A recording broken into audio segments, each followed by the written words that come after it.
Yes, we rolling? Let's do this.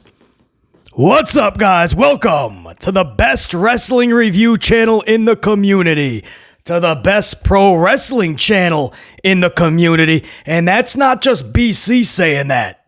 That's not just the Amplified unit saying it. Sports Illustrated is saying it. Or at least I have it on good word, right, Kev? Kev, my producers are telling me Tanya? No? Where's Tanya? Tanya's saying it. Everybody's saying Sports Illustrated is all over this. Apparently BC number one in the entire community. Pretty damn cool. I appreciate it. That damn Sports Illustrated. If they ain't saying it, it's not accurate. We got the Raw review. It's 9/15/25.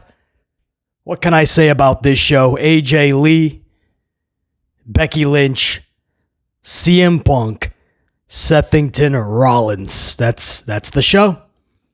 This one was over 2.5 hours. They started an hour early because of Monday Night Football. We'll talk about that, trust me. So they started an hour early. They went a little more than 2.5 hours, and probably best if they didn't do that, because they didn't need to do that, because they don't have the content for it. They don't have the star power for it. It's sad but true, I know.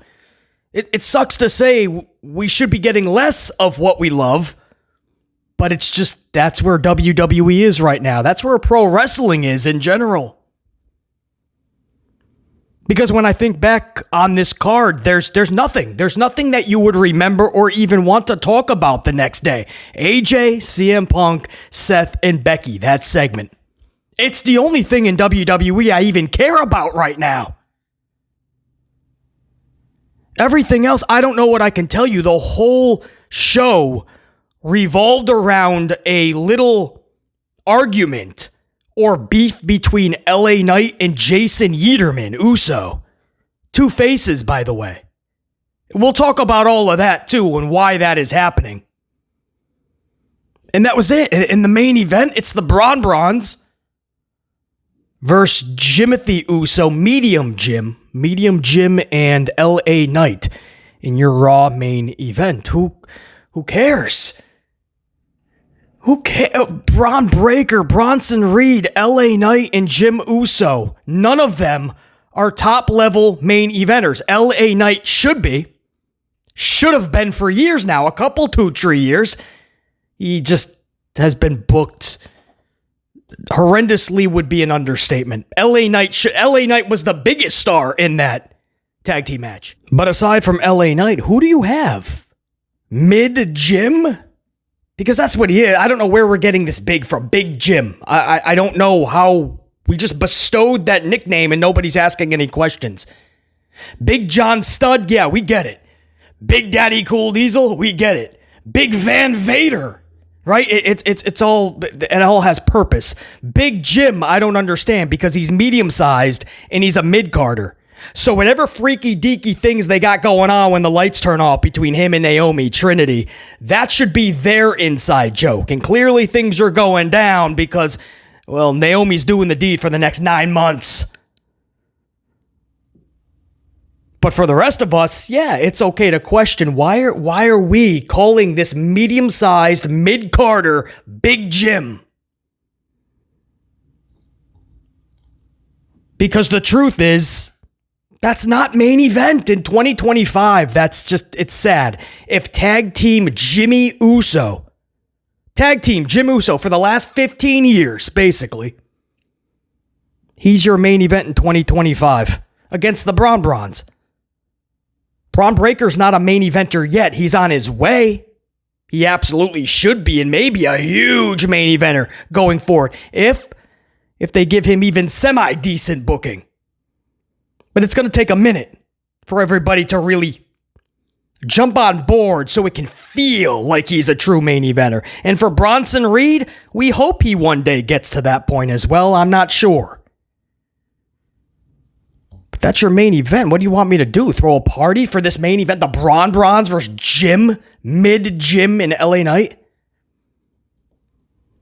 And then you just have the mid-card, the actual mid-card, which just seems so redundant. It is exhausting at this point. I just feel like I am, in one way or the other, just seeing Penta every single week, just having random matches, random matchups. And I don't know if it's with a bunch of lattes, a bunch of Dunkin' Donut coffees, some Paris baguettes. Maybe they're hitting the drive-thru at Starbucks, but it's one of those situations where you're waiting in line at the Starbucks and you place your order, but the car in front of you just won't go. And you see a drink that is handed to them. You're thinking, cool, they got their drink. You can go now. You know, we're next. I hope my coffee's not waiting, man. I hope it's not getting cold. But then a second coffee is delivered into that vehicle, and you're like, man, all right, there was 2 people in there. All right, whatever. And then you wait another couple minutes, and then a third coffee is delivered into that vehicle, and you're like, yeah, how many people are in there? It's a clown car. You ever see a clown car? It's a small little car, like smaller than a Prius, and like 100 clowns get out of it. That's the trick, right? You don't know how 100 people were stuffed in that one little car. Reminds me back in my partying days. That's kind of how we had to pack into every car so we could get to the party. That was kind of funny. Anyway, it's one of those things where you got 10 coffees going into this one vehicle, so you're there for 25. By the time you get up to the window, your coffee has been sitting there for 10 minutes. Anyway. This is the same. You have one latte after another, one Americano after the other, one Grande Americano, another Grande Americano, another Grande Americano. There's a boatload of them now. It's a whole posse, a whole unit of Grande Americanos.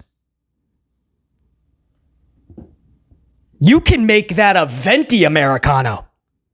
You can make that an extra. You can make that an amplified sized Americano, and I'm not going to care about this. This is so goofy. And there's no direction to it.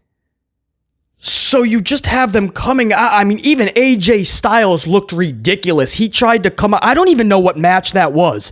It's somewhere in my notes, but AJ said, we're going to go over it. Don't worry. That's how much I've already forgotten. And I saw the show last night, did my notes. We're going to talk about it. But in this cold open teaser, this opening monologue, I already forgot. I just remember AJ Styles running down there and like trying to help. But he even got knocked out by one of I think the Frappuccino knocked out. The Frappuccino knocked out AJ Styles, and then the Cappuccino. Was that the Cappuccino? Or was that the Blonde Espresso? One of them ended up winning the match. I don't know if that was the Penta match. Penta may have won his match. You know who it was, guys? It was How to Train Your Dragon Ball Z Lee versus the Grande Frappuccino. And then there was another one that came out. That was the Cappuccino. Then AJ Styles came out to try to fend off both of the Chinos.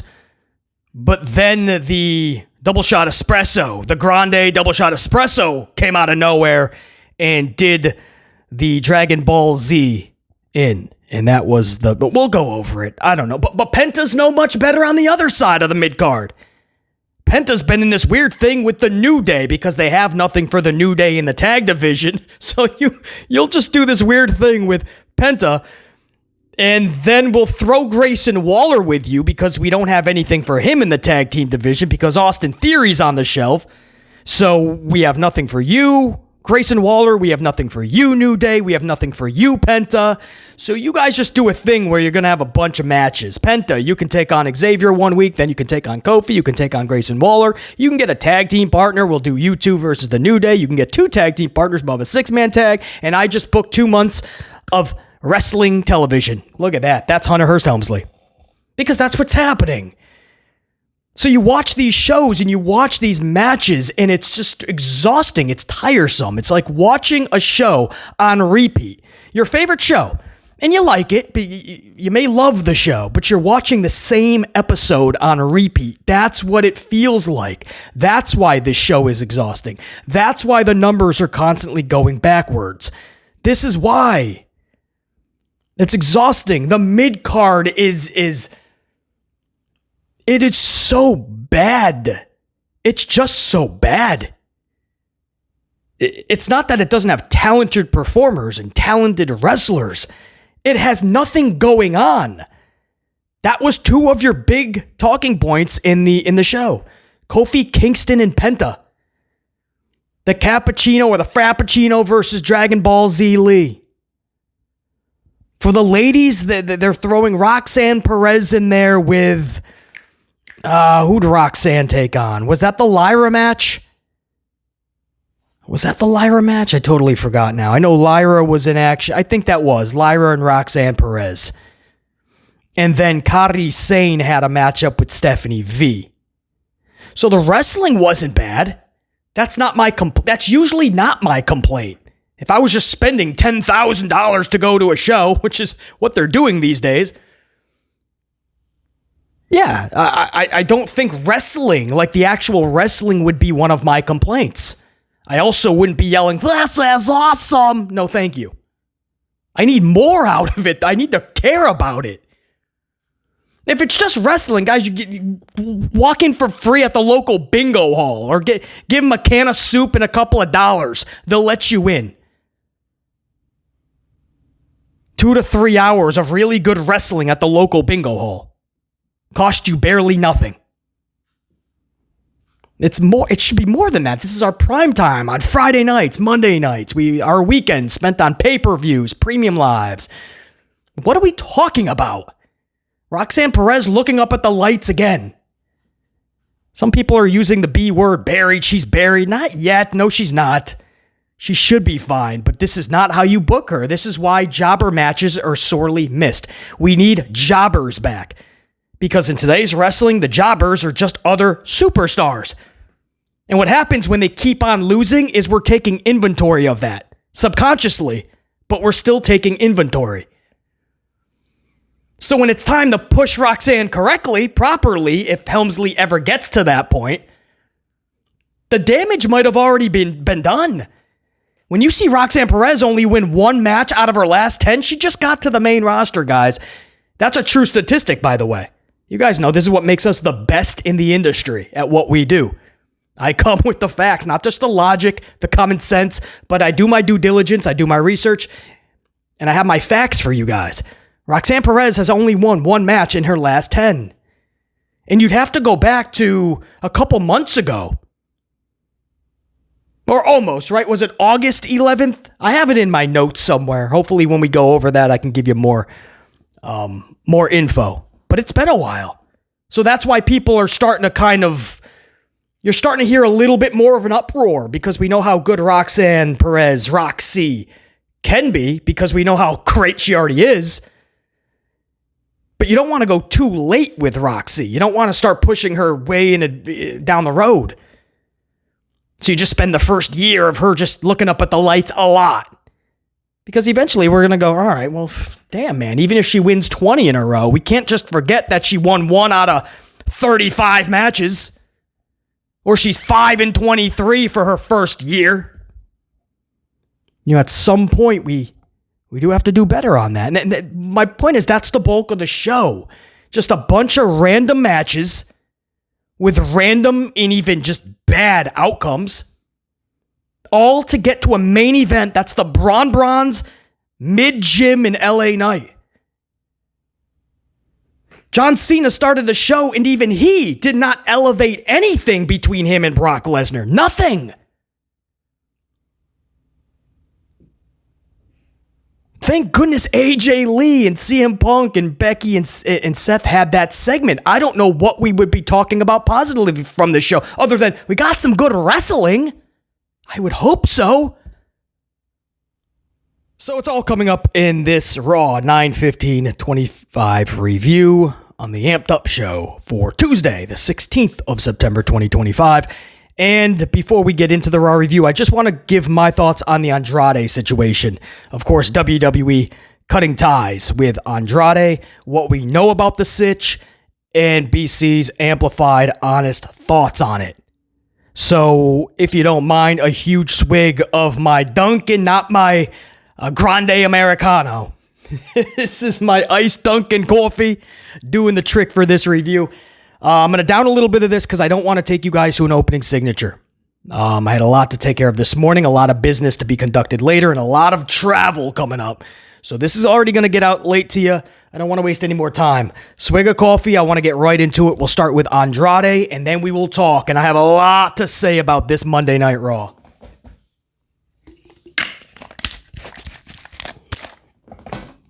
All right, so Andrade, no longer with the WWE. Now, the writing was kind of on the wall here when Charlotte Flair announced that she had been, for a few weeks at the point of the announcement, I believe, divorced from Andrade, or in the process of the divorce, something like that, but they were separated. And we knew right there that's not good because Charlie Flair is the golden child, one of them anyway, for WWE. Vincent Kennedy, but even more so, Hunter Hearst Helmsley loves Ashley Flair, Charlotte. So, it was already not looking good for Andrade. And then Charlie threw that line out there to Tiffany about Kaiser being in her DMs.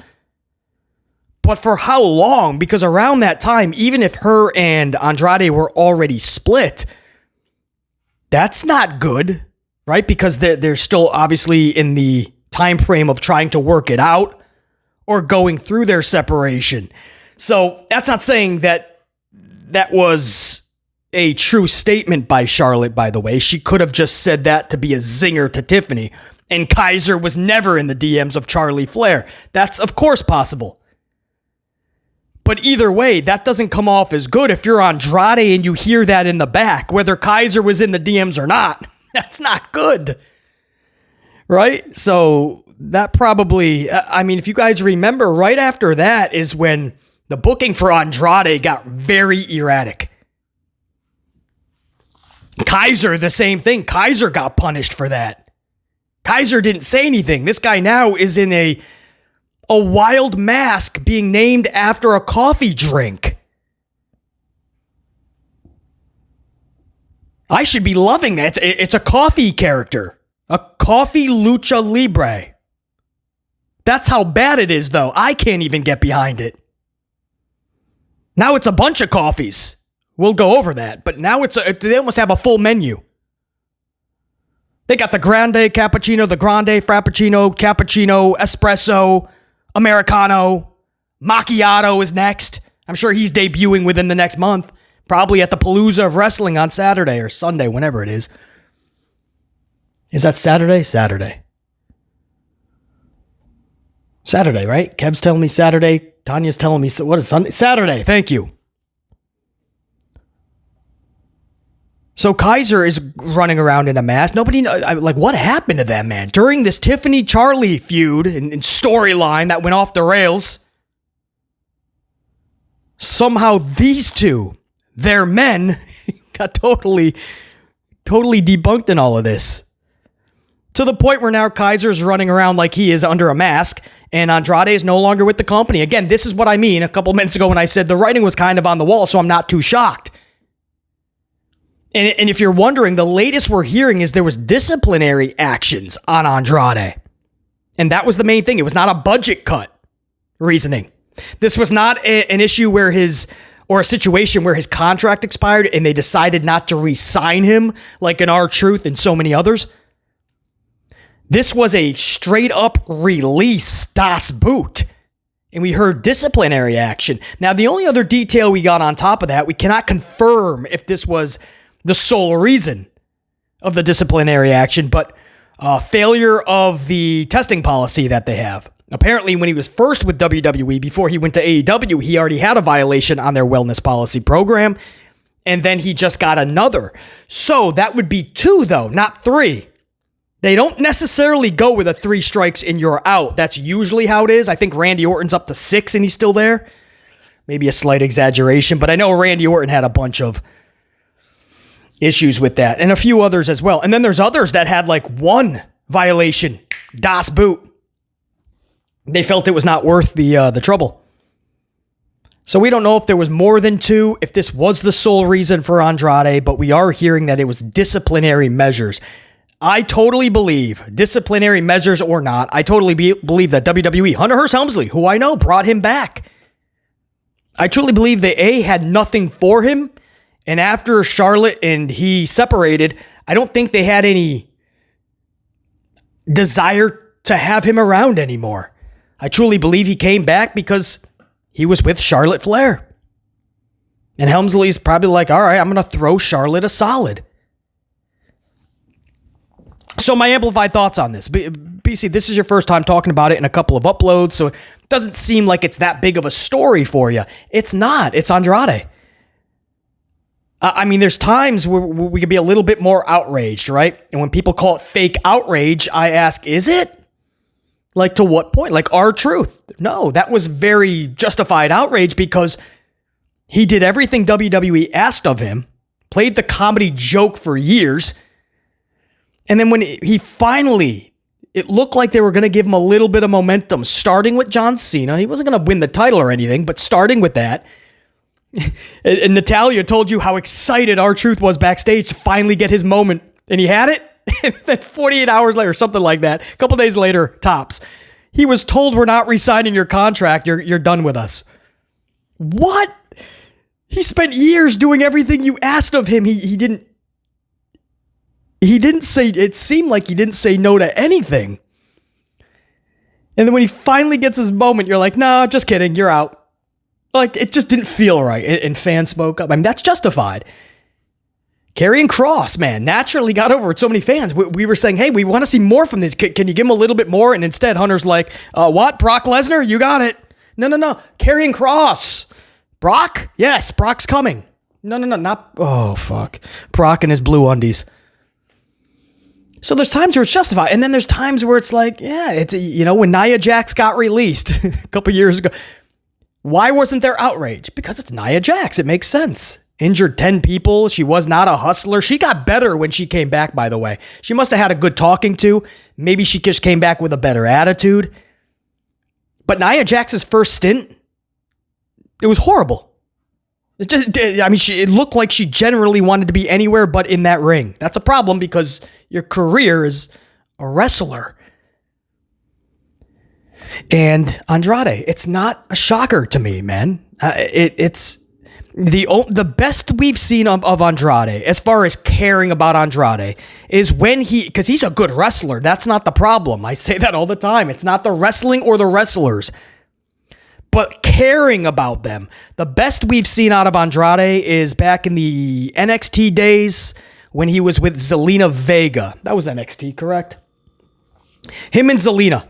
It was the perfect pairing, not just for mouthpiece reasoning. It just fit. I mean, sometimes you just instantly find the right puzzle piece. They're down there in developmental and boom, they just found the right puzzle piece. Andrade, Zelina, got it. Sold. And I cared about him. It was just done. Yeah, it was just done correctly. It fit.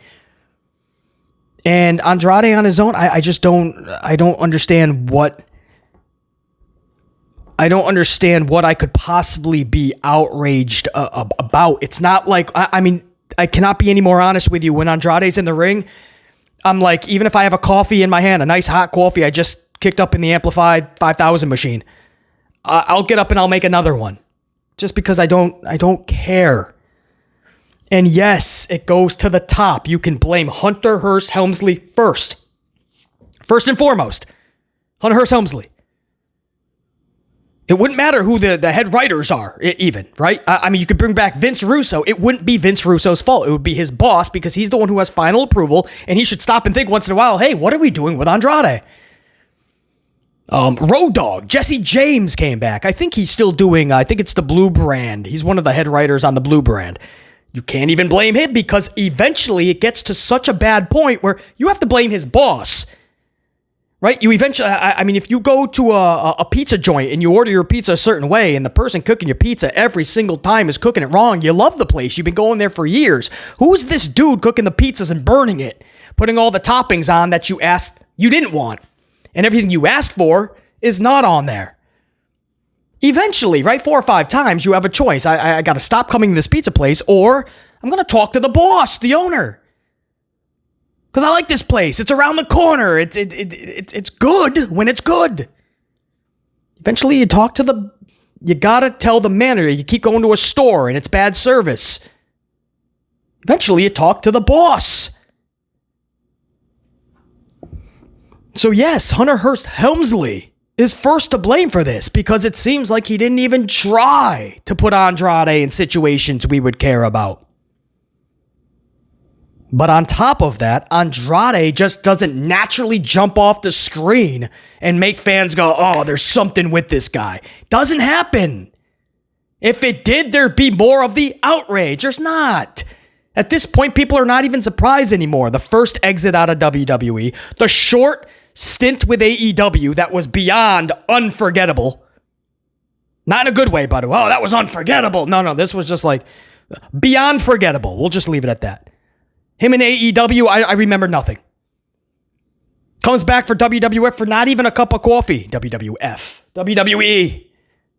Wasn't even a cup of coffee. He's out again. What's he going to do? Go back to AEW? Is he going to move the needle? Is he going to raise the numbers? Just asking. Because they tried it the first time and no needle was moved from Andrade, guys. So unless Tony Khan is going to come up with the utmost of creative that is just going to be top tier for Andrade, but for the fan base, for the program, unless that's going to happen, Andrade is a good wrestler that might just be destined for the mid card. Am I the only one that's going to be this honest with you? Maybe everybody has that fake outrage. Maybe everyone's going, how could this have happened? It's Andrade. He's amazing. Maybe that's what we're saying. But BC's not going to be saying that. BC is going to tell you honestly, we could be looking at a situation where he's just destined for the mid card. It's going to take a lot. It's going to take a lot out of him to seem and feel like he's larger than life. And it's going to take a lot for the promoter to put him in those situations. I wish him all the best. But this might be one of those situations where, all right, you got a good hand. He'll wind up somewhere, he'll collect a good paycheck, but it's not going to, I don't think people will be losing sleep over it. That's my thoughts, my amplified thoughts on Andrade. Let's jump into it, guys. This is Raw 9/15/25. I gotta get another swing. I gotta, man. Come on, we gotta stay amplified. We got a lot to do after this review as well. So we're gonna kick off with John Cena over in Springfield, Massachusetts. Yes, Jonathan Cena in Springfield, Massachusetts. Springfield. Remember Limp Bizkit? Who was that? Fred Durst. BC spent many days in New England back in the day. More specifically, Western Mass. And I've been to that Springfield Civic Center many times. In fact, there was a pay-per-view. Man, I think it was an In Your House. I was younger, but some aspects of it I still remember. And it was like an In Your House. Steve Austin came in a pickup truck.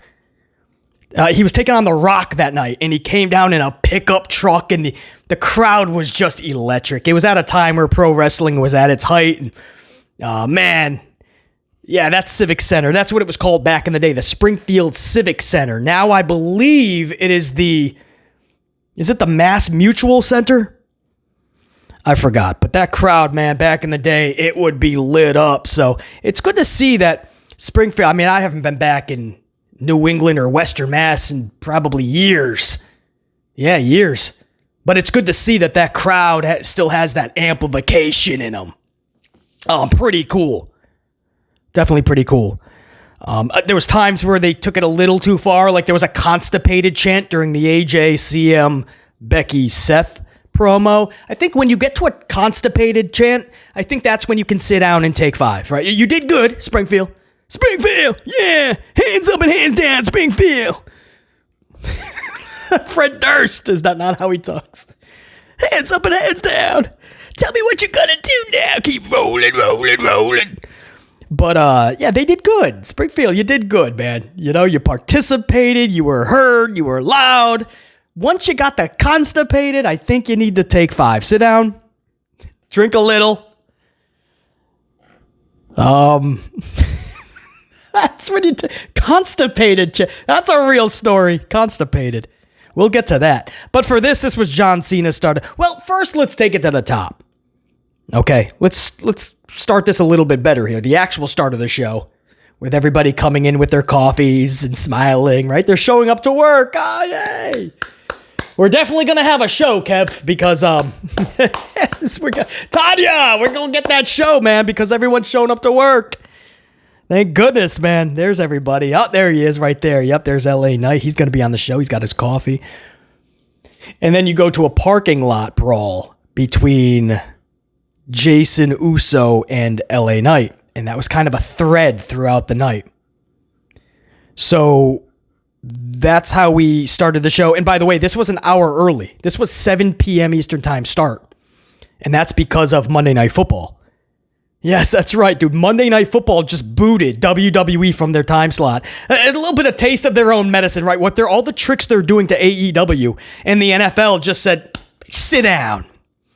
And WWE had to get, because they know they can't take this hit. WWE is admitting to you they do not have a product that can compete with NFL's Monday Night Football. Now, for you younger fans, you're probably thinking, of course, basically, it's football. Nobody competes with football, BC. Football is king. Well, this is, again, what makes BC number one in this community. It's because I was thankfully around for that era back in the day when they were slapping NFL around. That's right. Back in that good old attitude era that everyone still speaks about to this day, I wonder why. Football wasn't even on your last channel button. You know, the last channel, you can go back real quick to the channel you were just on, or you want to flip back and forth. That was number 3.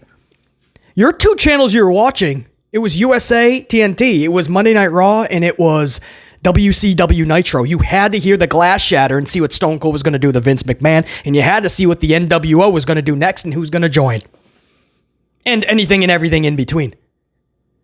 Football was getting slapped around. You guys don't understand. WWE back in the day was getting 9 point some odd million in viewership. 8 to 9. If you're wondering where they are globally now, they're at a 2.4 to a 2.5 on a good week. Domestically, they've sunk to a 1.2. 1.2. This is you could talk about cord cutting. You could talk about streaming service is king now. Okay, well, Raw's on streaming. That was the big selling point. Remember, if you go to streaming, you can now reach 700 million. You can now reach more viewers than ever before on cable. And on top of that, they're going to count 7 days of viewership, no longer just one on Monday nights. So everything is in WWE's advantage. And they somehow lost droves and droves of viewers. They're down to all-time lows on streaming. So remember for years when we talked about cable rate, everyone was like, oh, well, streaming is king now. Nobody's got cable, basically. Cord cutting, streaming, you name it. Holidays, championship, all the excuses. Doesn't matter. If you have a product that is captivating and must-see, people will watch live from their couch. And that number will be counted. That was back in the day, though. That's when you had to catch wrestling over football. These days, there's no reason to. Even if your team's not playing, the football game is 98% bare minimum more exciting than anything that's on WWE Raw. So for younger fans especially that are thinking, oh, of course they're not going to beat NFL. Well, a lot of us fans remember when they actually did compete and beat football. So don't tell us that, of course, they're not going to beat football. Why not? Come up with a better product, maybe. That's what pisses off a lot of us fans that were around for those eras. We know it's a different time. We know you will never get Attitude Era back. We're not even asking for that. We're asking for them to care. Think of this era in 2025.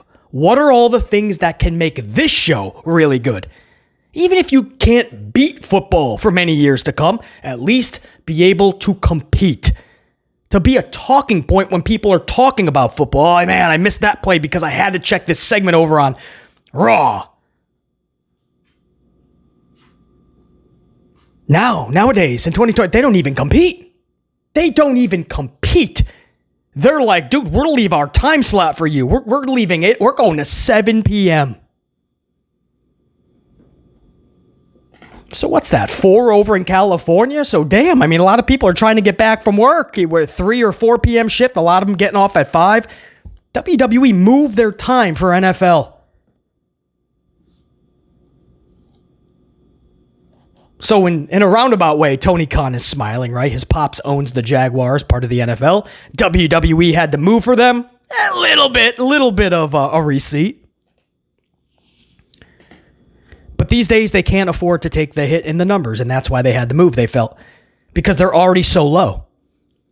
This is why I say numbers matter and ratings matter, guys. If you ever wondered why I say that, because you won't be shocked when moves like these are made. WWE knows the number went so low that Monday Night Football can hit them 2-1, 2-2, and then where do you go? A 2.0 flat? Because then if you have a holiday or something, you're into the ones nationally, globally. Could you imagine Raw getting a 1.8, 1.9 when you are now on Netflix and can reach 700 million? It would be the most embarrassing thing. That's why I say they can no longer take the hit.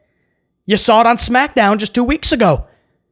A couple weeks ago, they pulled a 1.1 right before AJ got back the next week. The week before, it was like Labor Day or something like that, one of those holidays, and it was slightly taped because they were out of the country.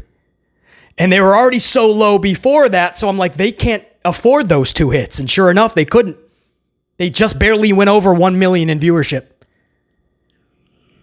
When you do so bad in the numbers, you can't afford a holiday. You can't afford a national championship. You can't afford this football. So that's my whole little thing that I wanted to talk about on the WWE starting an hour early, because guys, that was not just last night. We're hearing that that's going to be the next several weeks. It's a little bit of a test for WWE.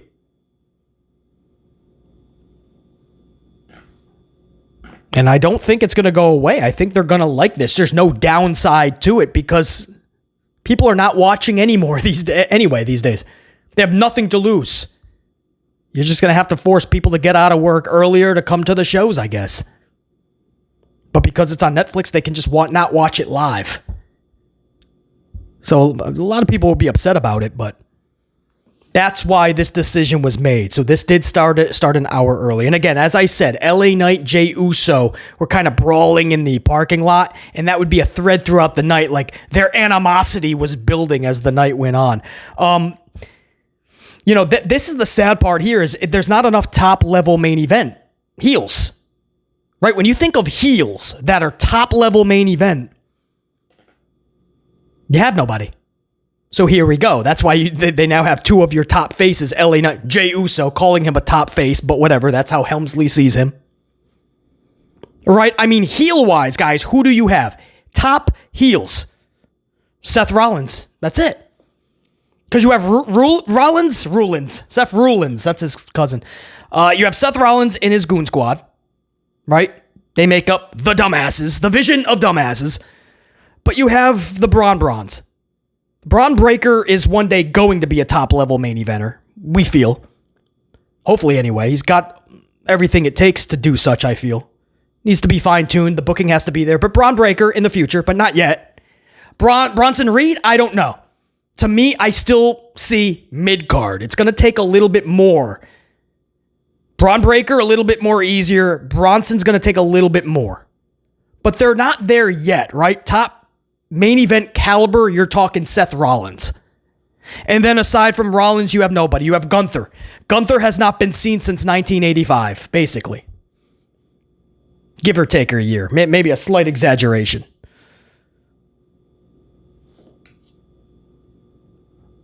Gunther and Seth Rollins. I don't know any top faces. You got Roman Reigns, CM Punk, LA Knight, Jason Yeaterman.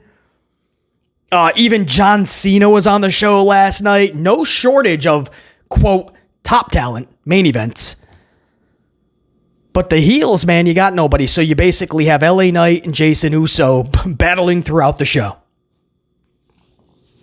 Anyway, I'm not sure what this does, but split your audience. 50 tonight, 50 to Uso. Nobody wins. Nobody wins here. And there's some fans that I'm seeing that, like, they're trying to put on a facade of excitement, right? They're trying to find anything to be excited about, and I understand that.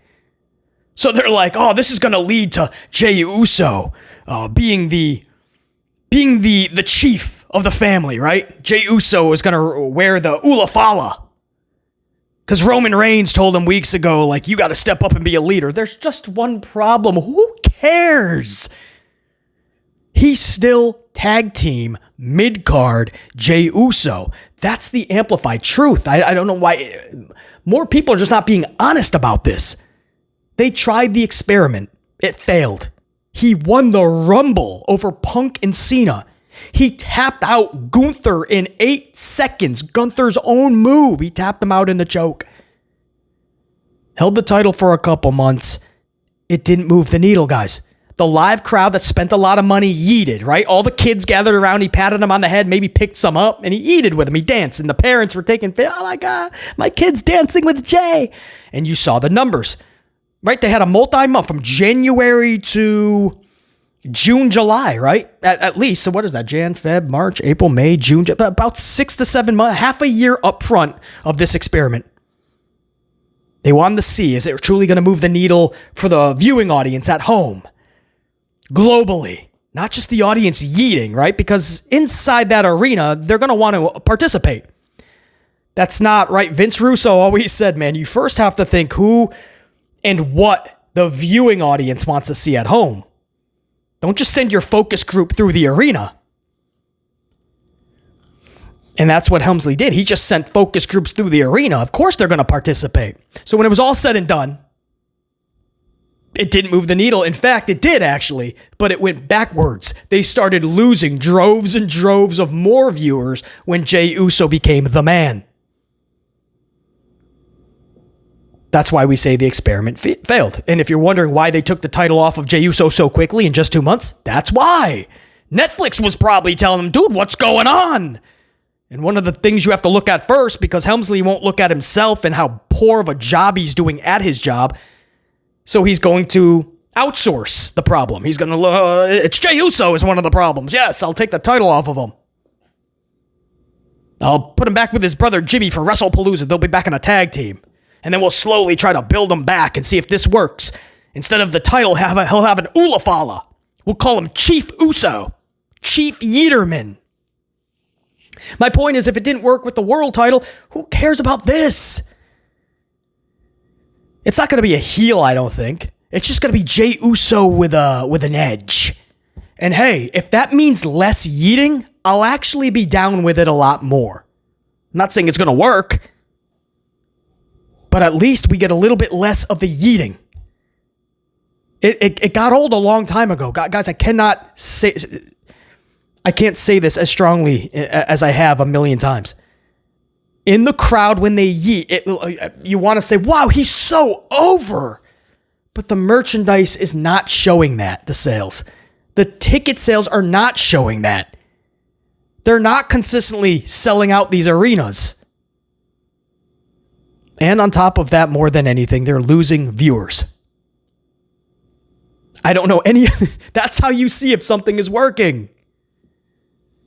So my point is, everybody's excited. Oh, we're going to get Jey Uso, the chief now. This is what this is. Wow. A world title and Ulafa. Is it going to make us truly if the storyline is really good, like some of the old Bloodline days, but that was Vincent Kennedy and Paul Heyman. I don't know if Paul Levesque McMahon, Hunter Hearst Helmsley, can do proper stories like this, especially not long term. If Hunter Hearst Helmsley hears the phrase long-term booking, he gets scared and hides in a corner. Has a panic attack. Long-term booking? He doesn't know what to do with that. That's my thoughts on this whole Jey Uso character development, where they went with LA Knight, two faces. Nobody's going to win in this. You're going to split your audience. They really have to work on who are your top stars, man. Who's your top stars? It's bad enough that two of your top faces in the company is Samuel Zayn, everybody's favorite Home Depot associate of the month, by the way, and Jason Yeaterman. But when you look at the heel side of things, man, it is a rough situation for the heels. And then we started with the actual in-ring,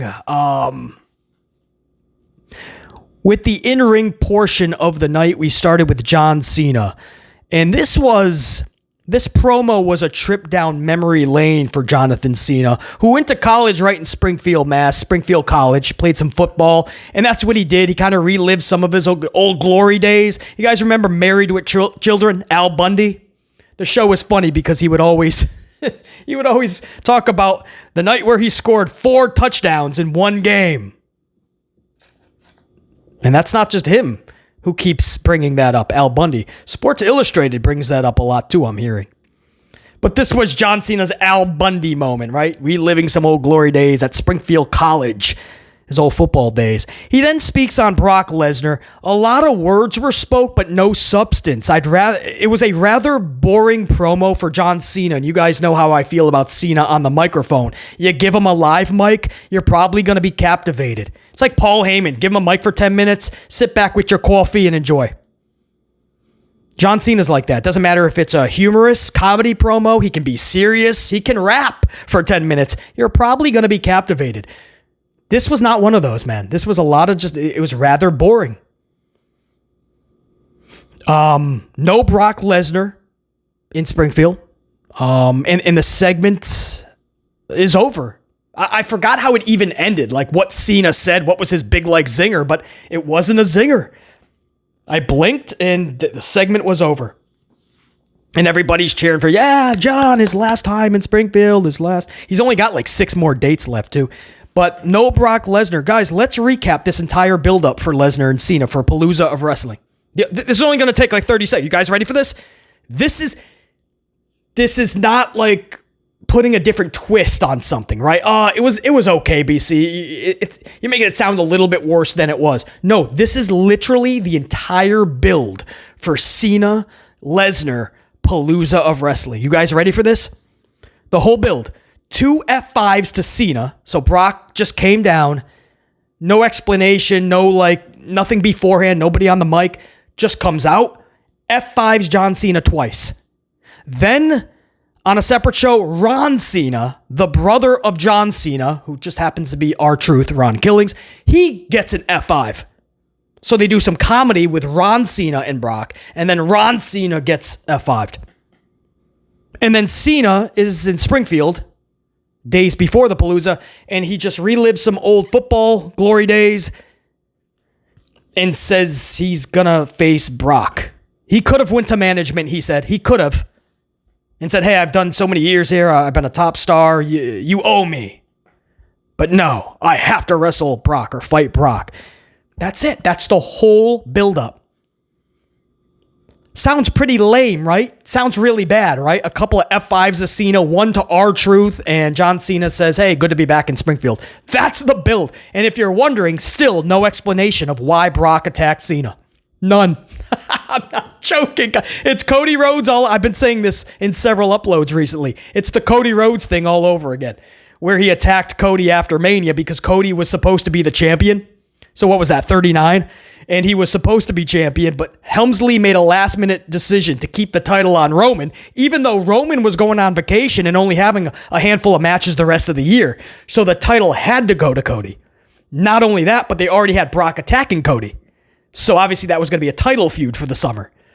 Instead, Helmsley just made a last-second choice. Roman held the title hostage the rest of the year, and Cody had this weird thing with Brock all summer, and we never got an explanation. And when it was all said and done, Brock hugged it out with Cody at SummerSlam. What just happened? Nobody knew. To this day, nobody knows what that was, and WWE couldn't be bothered to explain it. So then they just had him come back, F5 John Cena at this year's SummerSlam, and they said, you know what? We don't have to give anybody a reason. A, we can't be bothered. And B, we don't have to, because enough fans are just going to take it with their wooden bowl and their wooden spoon. They're going to go up to Hunter Hearst Helmsley, and they're going to ask for their creative bullshit stew. Please, sir, can I have some more? They'll even want seconds. And Helmsley will be looking over them like, of course, little sonny. I always have plenty of creative bullshit stew for you.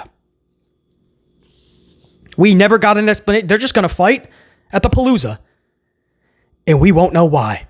And this is becoming a running theme. Still no idea why Brock came back. Why Cena? Why this match? Helmsley can't be bothered to give you semi-decent television, semi-decent stories, semi-decent characters that even semi come off across as larger than life. Nothing. He can't be bothered to do any of it.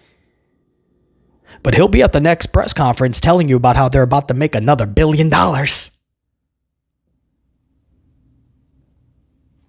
Keep liquidating. You'll keep making money. I told you guys, man, there's going to come a time when the people are going to stop giving you all this money. You're going to turn back and go, fans, can we get your money again? And fans are going to have, they've had enough by then. It's going to happen. The way that WWE is doing business right now, TKO, this cannot be sustained. Eventually, conglomerates like Saudi Arabia is going to stop funneling money to you. Fox already stopped. USA is halfway there. They didn't want to do the USA Monday Night Raw. They made one last-ditch effort with Friday Night SmackDown. Those numbers are so damn low, they're not going to renew. So then you have Fox gone, USA, Universal, NBC, Peacock, they're going to be out. Netflix is probably going to be out before the 5-year loophole. It's a 10-year deal, but after 5 years, they can opt out. They're probably going to find a legal loophole and get out in 3. Netflix has got to be pissed. And it starts with little things like this that are not so little. Why? Their main event of Palooza, that's their main event this Saturday. And nobody knows why we're even seeing it. And there's some fans that are like, relax. It's Cena. It's his last few matches. They just want him in there with Brock, basically. Okay. Can you tell a story? Well, that's the story, BC. They both have legendary careers. And, Brock is just like, I want to take on Cena. That's it, BC. That's it. If that's good enough for you, cool, man. Your prerogative. Much respect even. I'm not even joking. There's no but. But just don't be shocked when there's a lot of us that are like, dude, come on. Come on. This is your job to be creative. You have a ton of writers. You're the chief of it, Mr. Helmsley. And this is what you're giving us. We're about to watch a main event. And nobody knows why they're even fighting.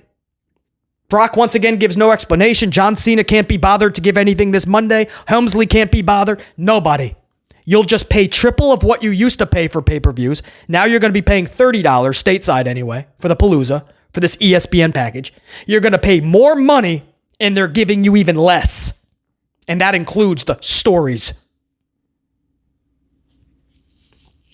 First matchup of the night was Lyra Valkyria defeating Roxanne via pinfall. If you're wondering, I mentioned this earlier, Perez has only one win in her last 10 matchups. Her last W was indeed back on August 11th. That was the last time Roxanne Perez won a match. Now, nobody's going around saying she's buried, but this isn't good because when they decide to finally give her a boost in some semi-decent booking, the hope is that it's not too late. Because trust me when I say fans take inventory of these wins and losses, even if it's subconscious. And what you're telling your audience is Roxanne Perez, as a wrestler in that ring, is a jobber. That's what you're telling, even if it's subconscious, that's how you're booking her, so your audience is seeing this.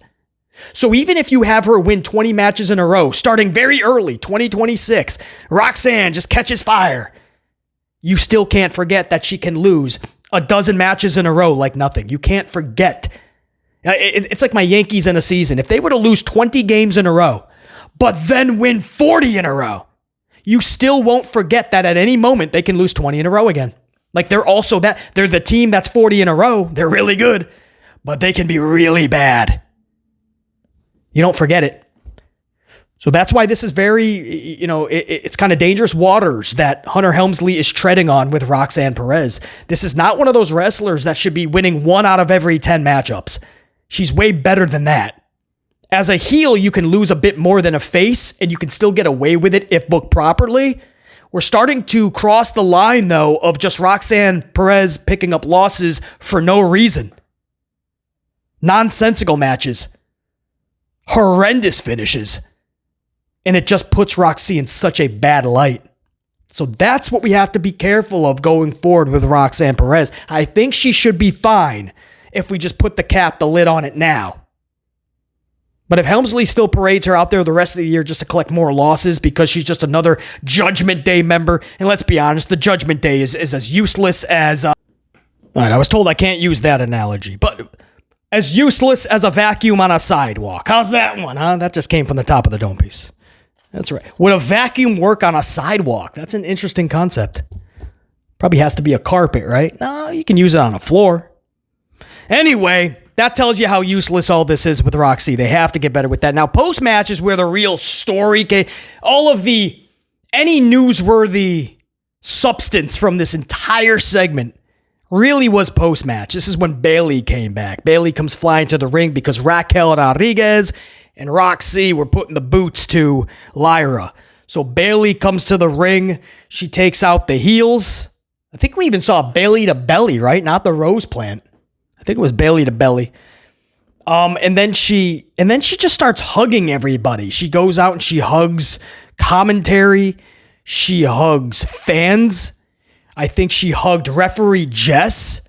Like actual fan. I don't think they were plants. She literally jumped into the 3 separate times and just hugged random fans. I'm sure that was the best moment of their lives. And then backstage later, when Lyra tried to talk to her in the locker room, she was just all serious again and pretty not having it with Lyra. So she's obviously playing this kind of multi-personality type character. This is either going to be really good or really bad. I don't have enough substance for the experiment yet. Right? I have to see more. If it's just being judged on last night, it's an epic fail for BC. I know a lot of you guys probably already like it. That's your prerogative. BC, I liked it, man. I liked it. Oh, this could be really cool. I hope so. I haven't seen enough yet. If it's based on just that, no, this character, it was weird, man. Comes out, takes out the heels. Weird, just jumping into everybody's arms and hugging. I mean, at that point, just give me the old school hugger Bayley then. Because now, 10 years older and just totally just different vibes, I'm not getting the hugging thing anymore. And then she just goes serious.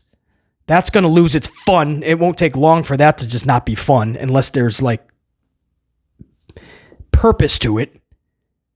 And I just don't see Helmsley booking anything purposeful. That's the problem. Even if this has legs to stand on and Bayley's really going to put her all into it, well, the Wyatts can do that.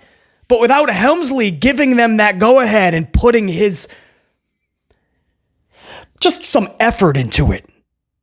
Because Helmsley's not creative it's just sad, man. It's sad. Even when things could work, it's not going to. Because Helmsley's in charge. Helmsley has to be removed from that position. Have him be an ambassador. Have him be a talent, which he's already getting a talent contract. So he's already getting paid to be a roster member. He's taking up a roster spot, even though he shouldn't be on the roster. He has a producer paycheck. He's the producer of the shows. How does that... What? And he's chief of content, head of talent. He's got 6 different paychecks coming in.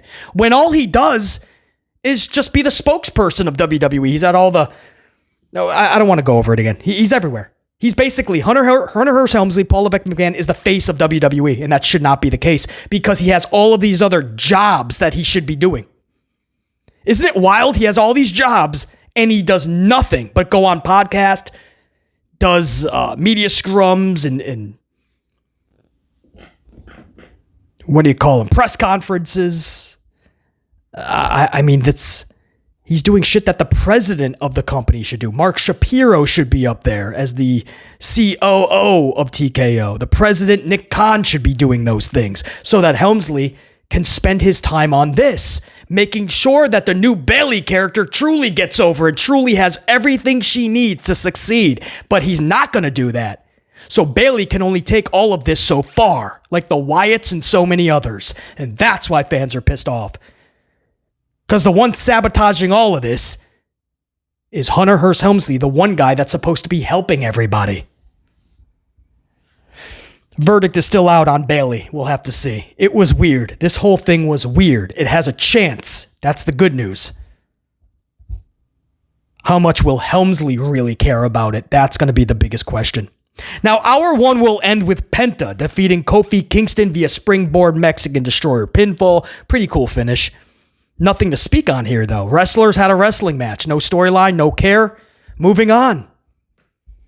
I literally put that in my notes, and I don't need to elaborate. I will say this. A few segments later backstage, Penta was getting beat up by, I believe, Grayson Waller and the New Day. I just saw the New Day, but it must have been Grayson Waller as well. Penta and Grayson Waller next, folks. He's going through all the New Day and Grayson, and then Penta will have a tag team partner and we'll have a tag match, and then Penta will get a third person and they'll have a 6-man with New Day and Grayson. If that's fun for you, if that's all you need on your primetime television of a pro wrestling show, cool for you, man. Don't be shocked when we are saying we need more than that. That is boring. And by Penta beating Kofi straight up, clean, and then a few segments later getting beat up by New, you know it's nowhere near done. And it's already boring. We're going to go to hour two. This was the best and only good part of the show for BC. This was AJ Lee, CM Punk, Becky Lynch, Seth Rollins.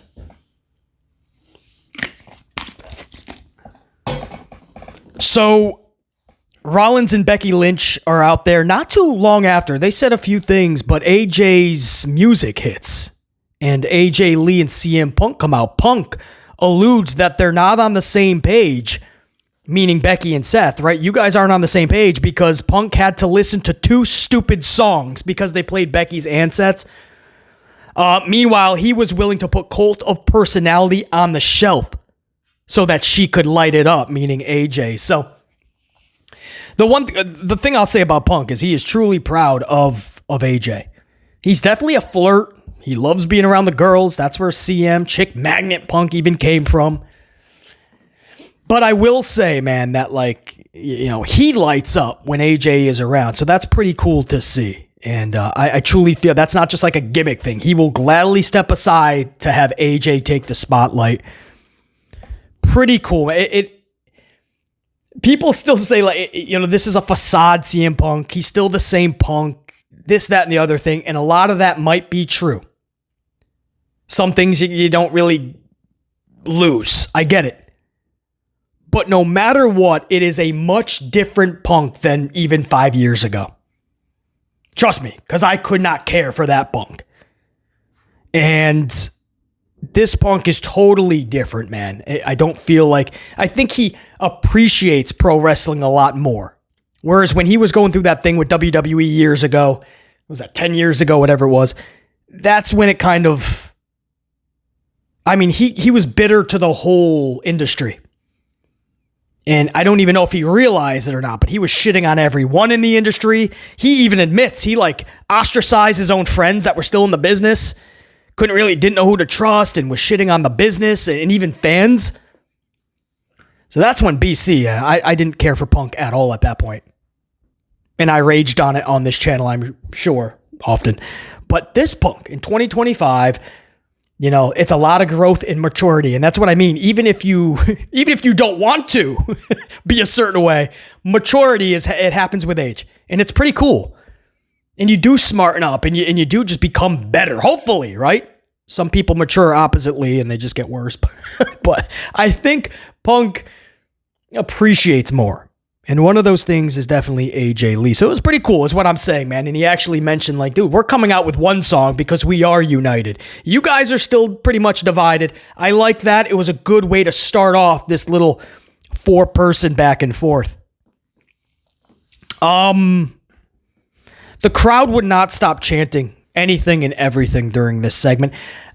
I like energy from the crowds. I like when they're energetic and they come up with unique chants. That's fine. In today's pro wrestling, and it's really overseas, but now it's came from there and it's found its way to the States, where now, especially promos, fans just chant throughout. It's like they're not even listening to what they're saying and they don't even care because they're too busy trying to think of the next chant and everybody's just participating. And that's why I say it's the participation era in 2025. Attitude era, participation era. And a lot of times the wrestlers were really trying to have a good back and forth and they had to stop because the crowd needed to chant things like constipated. Because AJ just came up with what she thought would be a funny line, right? I had to come back and see your constipated face, meaning Becky. And then you know what WWE fans have to do once they hear something like that. Come on, guys. 1, 2, 3. Constipated. Come on, Section 204. Constipated. Try having somebody that doesn't watch pro wrestling come over at that exact time. Hey, Douglas, what you doing? Right, TV's on, Blad. Constipated. Watching wrestling. Sounds like they're chanting constipated. It's a long story. The biggest problem with this segment was just the crowd didn't know when to just shut up for a minute. I love the energy, and you paid the money, and you probably say, hey, man, we paid so much, we can say whatever we want when we want. Yes, but there's people watching at home that are not in that. I need to hear this. I want to be into it. It became all about the crowd for a moment there. Throughout the whole thing, it became about the crowd.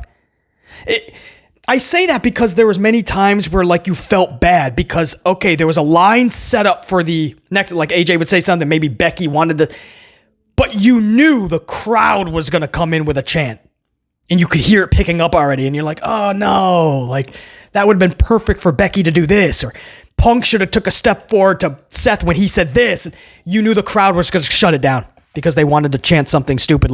They did the AJ Lee song. So Cody Rhodes, Roman Reigns. They did it with AJ Lee. Dirty da. I mean, they have it for we just sing everybody's name now. It is getting so ridiculous. I already hated the "this is awesome" chants. You deserve it. I just think we have ran out these chants. And it's stupid, and I just wish we as a community in the future can get better with our chants. And don't do them all throughout the promo. Let's listen to what they have to say so that we can even try to get into it.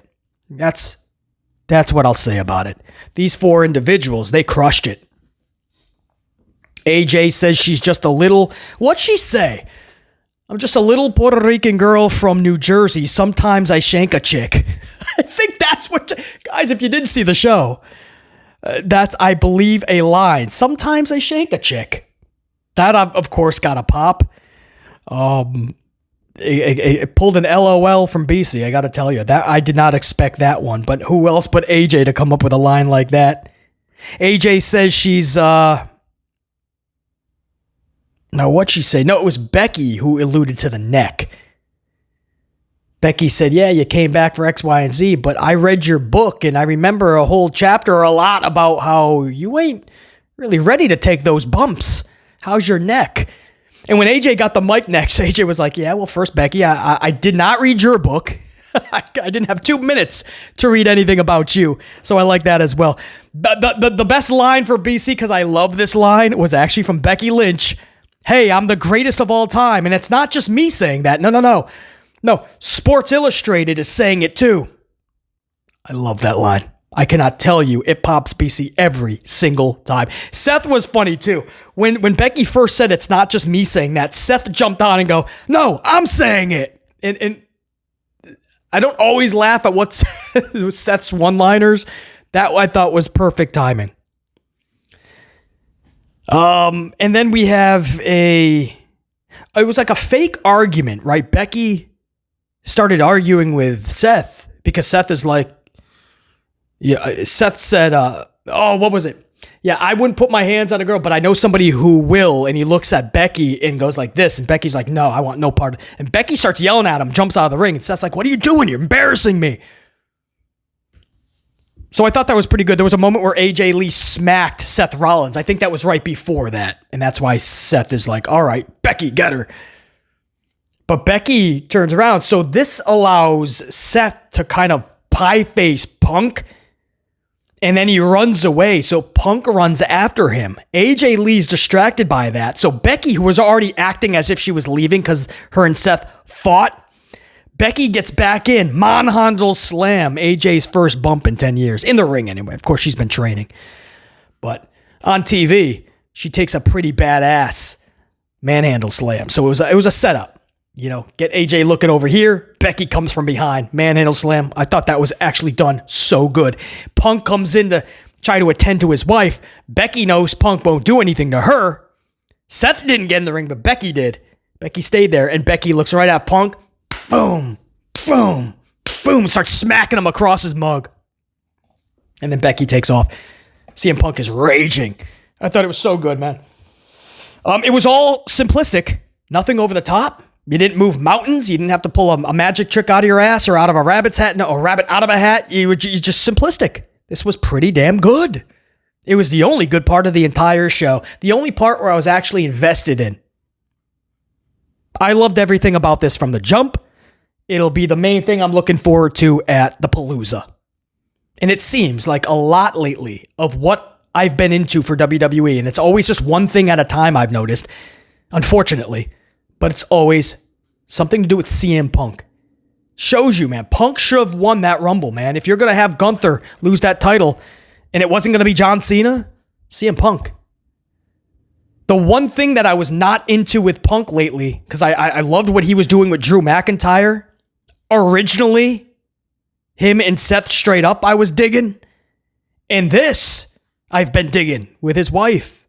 And Becky added in with Seth. I've been loving it all. WrestleMania was the one thing that I didn't like at all because I knew there was no meaning to it. He just had a random triple threat with Seth and Roman Reigns. Roman was pissed at Punk because Punk eliminated him from the Rumble. Oh, wow. Punk did what you're supposed to do in a Rumble. That's got to be a main event now at Rumble. What was on the, or WrestleMania? What was on the line, guys? Nothing. No title. Nothing. $5, right? Tony Khan likes to put money on the line for his matches just to make it seem like something's on the line. Nothing. Paul Heyman, I guess, was the big storyline with Roman, Seth, and Punk. So it was a Paul on a pole match is what we used to joke. That's the one thing that makes no sense with CM Punk. Other than that, man, Punk has been putting in some of the best work. And I will say this, man, Seth Rollins and Becky looked great last night. Punk was making fun of their outfits, but they looked badass, man. They were matching in these pretty slick black attires. It was out there. It was outrageous. I don't think you guys would just wear this to a random shopping experience, but they looked pretty badass. They looked like a cohesive unit, not just husband and wife, but a wrestling unit. Seth and Becky, best for business. If Seth never had another segment with Bronson and Breakker and Paul Heyman, I would be more than fine with it.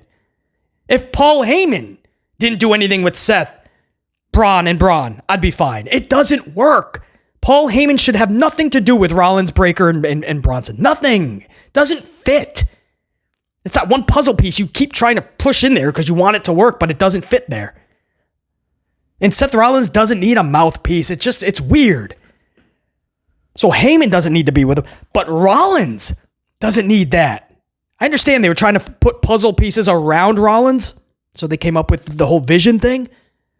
Little did they know, all they had to do was his wife. They go together. Even after this AJ Punk thing, keep them together and let them rock.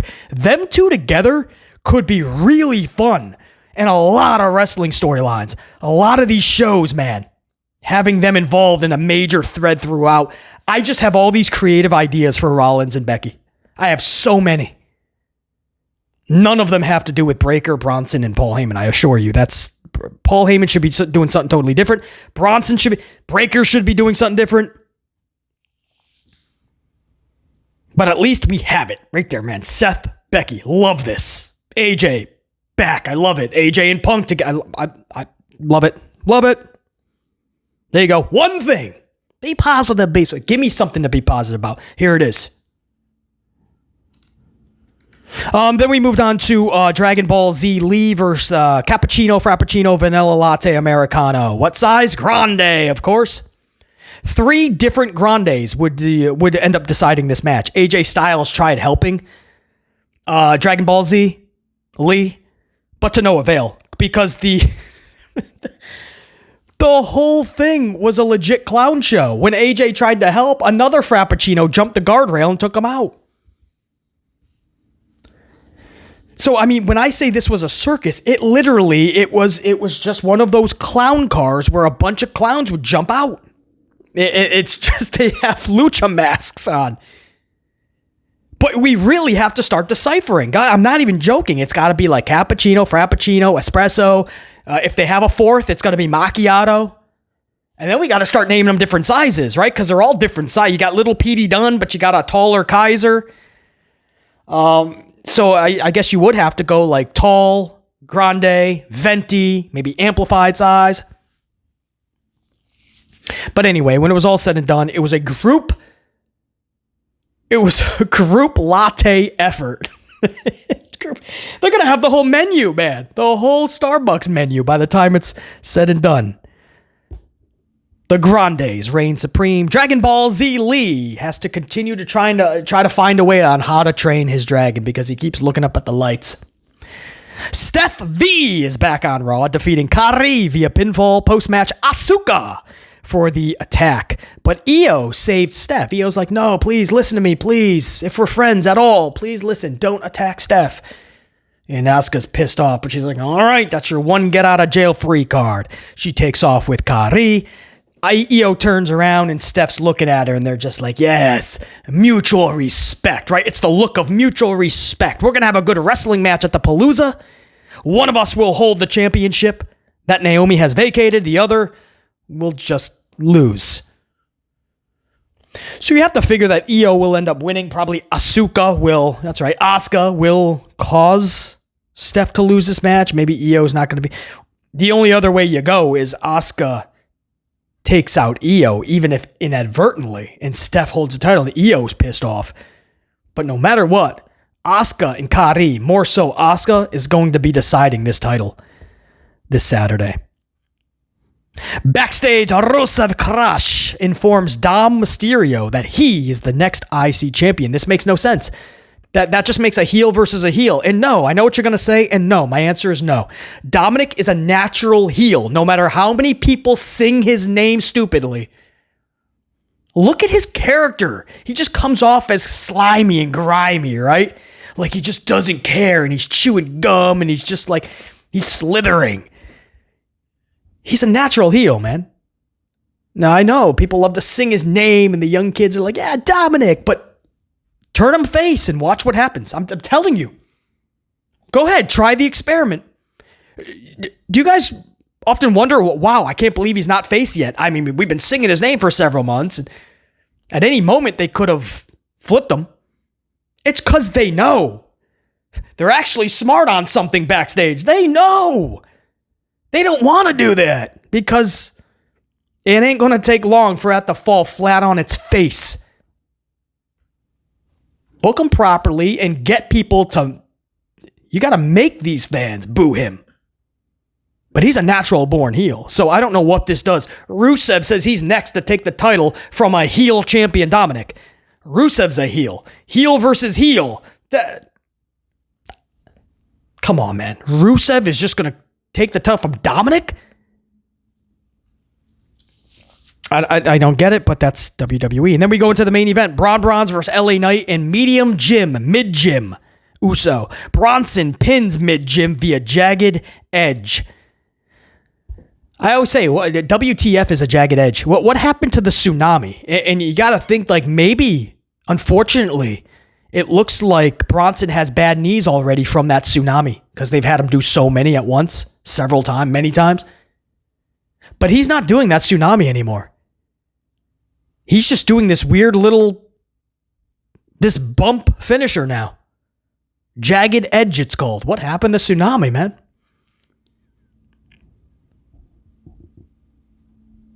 But yeah, he must have been banged up his knees, I'm guessing. Yeah, anyway, Yiderman comes out post-match. Yiderman eats a BFT to end this show. Because the Bronze were, trying to put some boots to LA and Mid Jim, so Yiderman comes down with a steel chair. But he shakes hands with LA Knight, and then he goes to turn around, but LA Knight turns him back around. BFT. I love that, man. No mutual respect. LA Knight is giving you that receipt. Because don't forget, last week, LA Knight got super kicked by Uso. Uso got booed out of the building last week. They went from yeeting to booing this guy out of the building. What's interesting, I should say, not funny, interesting, is that when the BFT was hit, listen to the crowd in Springfield. you didn't hear a tumultuous round of boos. Some people may be a little upset, a little bit of a hush in some sectors, but if you listen overall, it was nothing like the week before. You would think, hey, now LA is going to get booed out of the building, especially because you shook his hand and then turned him around, BFT. Nope.